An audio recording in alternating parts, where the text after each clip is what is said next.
বন্ধুগণ স্বাগত। প্রথমেই আপনাদের আমি অনুরোধ করব আপনারা আমার এই চ্যানেলটি সাবস্ক্রাইব করবেন এবং ভিডিওটি লাইক করবেন। পাকিস্তান এখন খবরের শিরোনাম। এখন তো ইউনাইটেড নেশনস জেনারেল অ্যাসেম্বলির মিটিং চলছে আমেরিকাতে।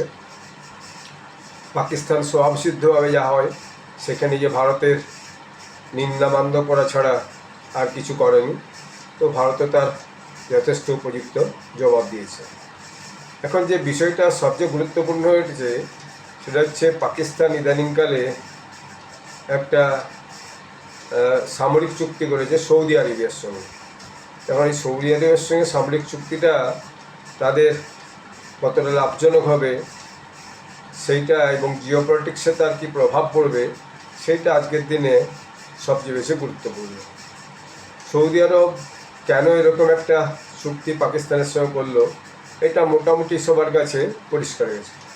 সেটা হচ্ছে ইসরায়েল এই কাতারে যে হামাসের ঠিকানায় আক্রমণ করার পর দোহাতে, বিশেষত কাতারের রাজধানী দোহাতে, তাতে ইসলামিক দেশগুলোর মধ্যে একটা ভয়ের সঞ্চার তৈরি হয়েছে মিডল ইস্টে। মূলত সৌদি আরব তার থেকে দূরে নয়। তো সৌদি আরব পাকিস্তানের সঙ্গে চুক্তি করে সম্ভবত ওই যে একটা নিউক্লিয়ার প্রোটেকশন আমব্রেলা, অর্থাৎ পাকিস্তান যেহেতু একটা নিউক্লিয়ার দেশ, তাহলে যদি সৌদি আরবের সঙ্গে কখনো কোনো দেশের যুদ্ধ শুরু হয়, বিশেষত ইসরায়েল যদি আক্রমণ করে, তাহলে পরে যাতে সৌদি আরব পাকিস্তানের সাহায্যে সেই যুদ্ধকে মোকাবিলা করতে পারে। এটা আজকে এই আন্তর্জাতিক রাজনীতির আলোচনাতে মোটামুটি একটা প্রতিষ্ঠিত তত্ত্ব বলে সবাই বলেছে। এখন বিষয়টা হচ্ছে যে ইসরায়েলের সঙ্গে সৌদি আরবের এই মুহূর্তে কোনো সম্পর্ক খারাপ নয়। ইউএইর সঙ্গে সৌদি আরবের সম্পর্ক ভালো, ইউএইর সঙ্গে ইসরায়েলের সম্পর্ক খুব ভালো। ইউএ থেকে ইসরায়েল নিয়মিত বিমান যাতায়াত করে, যাত্রী বিমান যাতায়াত করে, মালপত্রও যাতায়াত করে। তো ফলে যেহেতু সৌদি আরবের সঙ্গে ইউএইর ভালো সম্পর্ক এবং ইউএইর সঙ্গে ইসরায়েলের ভালো সম্পর্ক, সেই হিসাবে ইসরায়েল কিন্তু সৌদি আরবকে আক্রমণ করবে এটা সেভাবে মেনে নেওয়া যাচ্ছে না। তবে সৌদি আরব মনে করছে যে হ্যাঁ, এরকম কিছু যদি ঘটে তার আগে থেকেই একটা প্রোটেকশন নিয়ে রাখা ভালো। এইটা একটা বিষয়। সরি।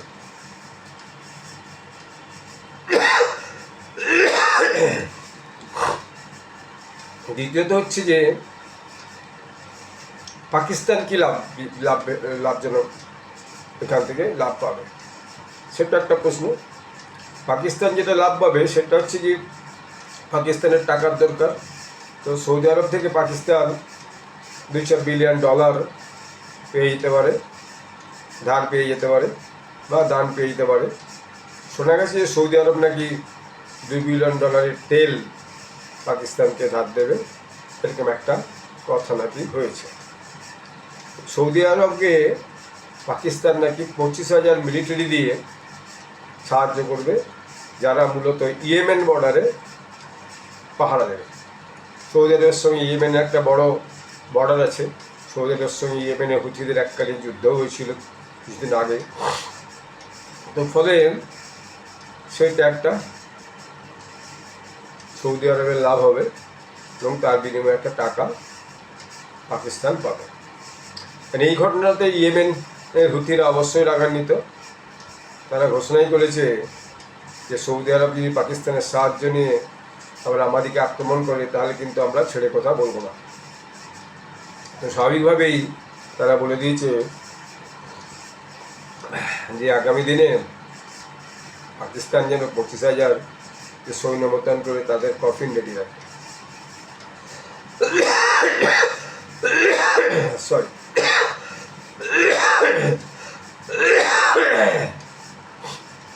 কফিন রেডি রাখে, এরকম একটা কথা তারা অলরেডি বলে রেখেছে। এর বাইরে পাকিস্তান আমেরিকার খুব কাছাকাছি এসেছে। তা আমেরিকার এই খুব কাছাকাছি আসার ফলে পাকিস্তান কিন্তু তার আশপাশের যে পড়শি দেশগুলো তার থেকে অনেক দূরে সরে গেছে, বা তাদের সাথে একটা অঘোষিত টেনশন কিন্তু শুরু হয়ে গেছে। যেমন চীন পাকিস্তানে বহু বিলিয়ন ডলার ইনভেস্ট করেছে, $30 বিলিয়ন ইনভেস্ট করেছে সিপ্যাকে। সেই প্রজেক্ট এখনও কমপ্লিট হয়নি, কমপ্লিট কবে হবে তার কোনো ঠিকানাও নেই। আর চীন সাহায্য বলে দিয়েছে, তো $60 বিলিয়ন প্রজেক্ট ছিল, $30 বিলিয়ন সেটা মোটামুটি শেষ। চীন আর সাহায্য করবে না। তো চীন এতে একটু অসন্তুষ্ট, কারণ চীন এবং আমেরিকা তো বরাবরই ছিল শত্রু দেশ। আমেরিকা 1 নম্বর অর্থনীতি, চীন 2 নম্বর অর্থনীতি সারা পৃথিবীর মধ্যে। ফলে চীন একদিক দিয়ে অ্যানোয়েড। দ্বিতীয়ত হচ্ছে ইরান। যত আমেরিকার নিকটবর্তী হচ্ছে পাকিস্তান, তত বেশি ইরানের উদ্বেগ বাড়ছে। কারণ কিছুদিন আগেই আমেরিকা তার B-2 বোম্বার দিয়ে ইরানের নিউক্লিয়ার সাইটে এসে বোম বর্ষণ করে গেছে। তারপর থেকে ইরানে একটা পাকিস্তানের আমেরিকার প্রতি একটা অনুরোধ তৈরি হয়েছে। কিন্তু এই মুহূর্তে তারা চুপ করে সব জিনিসটা পর্যবেক্ষণ করছে এই পর্যন্ত। কিন্তু ইরান মনে মনে সন্তুষ্ট নয়।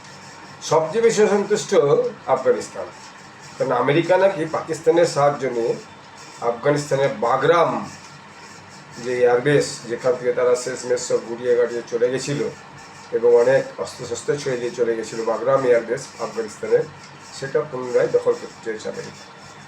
এবং তার উদ্দেশ্য হচ্ছে মূলত আফগানিস্তানে যে রেয়ার আর্থ মেটেরিয়ালস আছে, সেই রেয়ার আর্থ মেটেরিয়ালসটাকে কীভাবে তারা কবজা করতে পারবে, এটাই বিভিন্ন অ্যানালিস্টরা বলছে। তাছাড়া আর এর বাইরে আর অন্য কোনো উদ্দেশ্য হয়তো নেই। তো এই পর্যন্ত ঠিক আছে। তাহলে যত কাছাকাছি পাকিস্তান আমেরিকার যে কাছে যাচ্ছে, তত বেশি পাকিস্তানের প্রতি একটা উদ্বেগ, টেনশন, রোষ বাড়ছে। এমনিতেই কেপিকে নিয়ে আফগানিস্তানের সঙ্গে পাকিস্তানের একটা দ্বন্দ্ব লেগেই আছে, তারপরে এই একটা নতুন দ্বন্দ্বের সূচনা তৈরি হলো। এবং ভারত এবং চীনও কিন্তু আফগানিস্তানে পৌঁছে গেছে।